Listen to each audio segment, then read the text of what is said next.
You are listening to episode 149 of the Autism Mom Coach. Reflect without regret. Welcome to the Autism Mom Coach podcast. I am your host, Lisa Candera. I am a lawyer, a life coach, and most importantly, I am the full-time single mother of a teenager with autism. In this podcast, I am going to share with you the tools and strategies you need so you can fight like hell for your child without burning out. Let's get to it.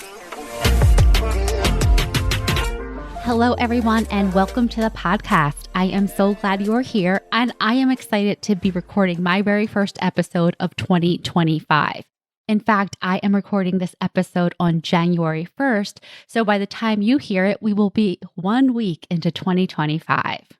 And of course, since it's New Year's Day, I have New Year's resolutions on the mind because it's something, whether you're going to do it or not, you're generally aware of this time of the year because you hear it from other people, you see it on your social feed, you remember it from growing up. So whether or not you are making your own New Year's resolution or you just ignore this altogether, I want to teach you a tool that you can use any day of the week that can enable you to start fresh, that can enable you to create goals for yourself and for your child using the wisdom of the past. And the way that we do this is not through setting arbitrary resolutions, it's through reflection. Reflection is the process of looking back at your experiences, but not with judgment, just with curiosity. It's about asking questions like, what's happened in the past year? What did I learn about myself? What did I learn about my child? Examining what worked well and what didn't, and the things that you want to do differently, the things you want to do more of going forward, the things that you want to do less of going forward. Posing these questions to yourself and looking at your past experience through the lens of gathering information is how you pull wisdom out of all of your experiences, good and bad. But here's the thing that I've noticed with my clients as I've been doing this with them is autism moms don't naturally reflect this way. When I ask my clients to reflect on the past, they are quick to cite off a list of everything that's going wrong or not as well as they would like. They have this running tally in their head and it just falls off of their lips. But when I ask about the wins, there's often a pause, not because there aren't wins, it's because we don't train our brains to think about our child's progress in terms of wins. Even if they are wins, so many of my clients will then revert to, yeah, but it took a really long time, or it's not as much as I would like. When you reflect like that, you're not really getting the benefit of the win for yourself or your child because you're tainting it with, well, it could be better than it is. So that's why when you look back at things, doing it from a place of reflection, doing it from a place of gathering information is how you can use your past experiences to inform how you move forward, but not by dragging all of the thoughts and all of the beliefs that you have about it could have been better, it could have been faster, it could have been easier, because all of that will weigh you down. Reflection can be so powerful because it helps you see progress. And when you're doing this from a non-judgmental place, you can really see the progress. When you're not judging the progress, when you're not evaluating it, you can actually see it. And when you do this, it helps you shift your focus from regret or should have been, could have been to growth. And so instead of we should have started therapy 3 years ago, focusing on the wins that your child has had since they started therapy. I have this exact situation with one of my clients now where she entered her child into a play group. And since she's been doing that, her child has been interacting with more kids, even though it's your typical parallel play at this point, but he is still around other children, which is great. But more than that, he is more regulated at home. So her evenings are a lot quieter and they go a lot better than they have for the past several months.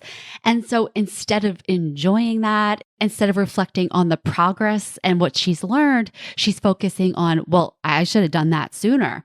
Should have, could have, would have. That's not really helpful. And again, you're missing the goodness of what you've learned and the progress that's being made. This is really so much of what I do with my clients because when they are talking to me, I am listening very carefully to identify the patterns, the limiting beliefs, the stories that they've been telling themselves, and reflect that back to them and asking them questions about it. And I also spend a lot of time pointing out to moms how they are so solely focused on the negative. Because when something negative, quote unquote, negative happens, or they're having a bad day, they're able to recite to me so much detail about the entire thing and they replay that over and over in their minds. That's not reflection. That's just really beating yourself up, telling yourself you could have done it better, you should have done it better. When you're doing it from that energy, you usually don't yield anything productive or useful. And so that's what we do in the coaching sessions is we break things down and we find the opportunities. We make a game plan for next time. I help my clients use what's happened in the past, what they've learned to drive forward, to make new decisions and new strategies and try something new.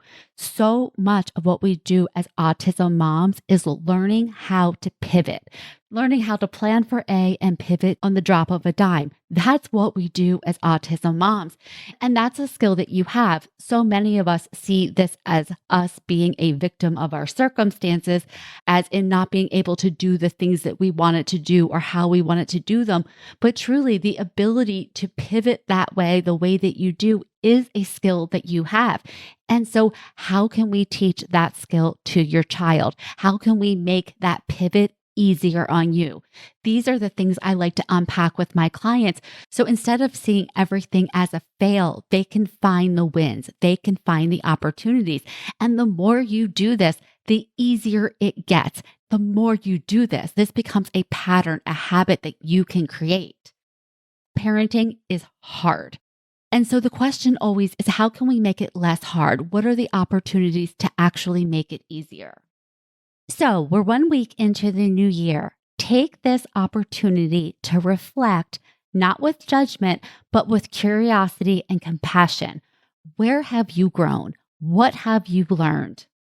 Same thing for your child. What have they learned? How have they grown? What are the changes that you're seeing? Note all of your progress.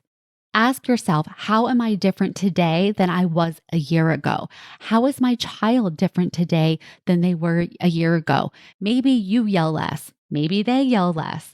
Maybe you have a little bit more patience. Maybe you've gotten better at readjusting your expectations. Whatever it is, that is all progress. And this is how you look back on the past and take all of your learnings and all of your experiences from how things have gone in the past, from decisions you've made, from things you've done and not done, and pull it forward. You get to decide right now what you want to do differently, what you want to do more of, what you want to do less of, what your goals are for yourself, what they are from your child, from a place of where you've been with renewed energy. But like I said, this is not something that people do naturally. We all have the negativity bias, and especially with autism moms, because our situation has programmed in us this hypervigilance and fear. This is one of the reasons why having a coach is so powerful. Not only someone who can listen to you and validate your experience, but somebody who can dig into that experience with you, question the negative beliefs, help you reframe some of the thinking that has got you stuck and feeling like a failure or feeling like you can't handle this or it's too much or you're burning out, and create a tailored plan for you to help you feel better so you can show up with the energy that you want and need for your child. And this is exactly what I do with my clients in my coaching program. We dig deep into the troubles that they're having so they can better understand them, reflect on them, learn from them, and learn how to pivot, learn how to create new patterns for themselves. And by doing that, you impact your child. And this all starts with you. It doesn't start with your child changing or the circumstances changing. It starts with you. And that's the good news, because we can't control our kids. We can't control the outside environment, but we can control how we're thinking about it and how we're feeling about it. And most importantly, how we're reacting, how we're showing up. We can see the ways in which our energy impacts our child when we're stressed, when we're anxious, when we're irritated. So Now is the time, and this is your opportunity. You can schedule your consultation with me today. During the consultation call, I want to hear all about what you're struggling with and what your goals are, and we can talk about how coaching can help you achieve those goals quickly. All right, everyone. Thank you for listening. I will talk to you next week. Thanks for listening to the Autism Mom Coach. If you are ready to apply the principles you are learning in these episodes to your life, it is time to schedule a consultation call with me. Podcasts are great, but the ahas are fleeting. Real change comes from application and implementation, and this is exactly what we do in my one-on-one coaching program.